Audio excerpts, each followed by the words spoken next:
مقتل مواطن إيطالي في سرقة بالقنيطرة. تمكنت عناصر مصلحة الولائية للشرطة القضائية بمدينة القنيطرة بناء على معطيات دقيقة وفرتها مصالح المديرية العامة لمراقبة التراب الوطني الخميس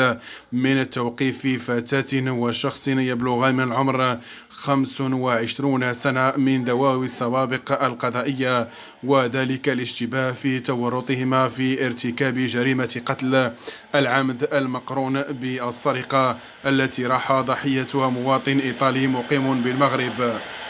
وأوضحت مصادر هيسبريس أن مصالح الشرطة القضائية المدعومة بتقنيتي المسرح الجريمة كانت قد باشرت الأربعاء إجراءات معينة. الجثة الضحية التي عثر عليها وهي تحمل آثار اعتداء جسدي بشقة يقيم بها في مدينة القنيطرة، حيث وضعت معاينات المكانية والتقنية الأولية احتمال السرقة كدافع رئيسي لارتكاب هذه الجريمة. وأضافت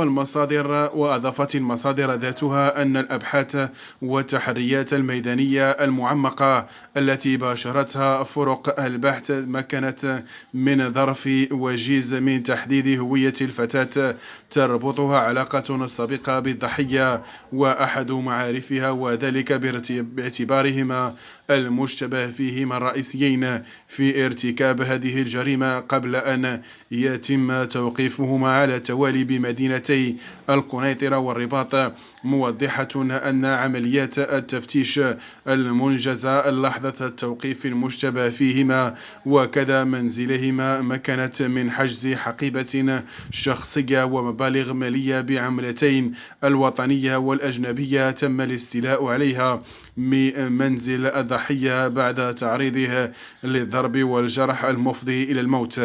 يشار إلى أنه جرى إخضاع المشتبه فيهما لتدبير حراسة نظرية رهن إشارة البحث الذي يجرى تحت إشراف النيابة العامة المختصة، وذلك قصد تحديد جميع ظروف وملابسات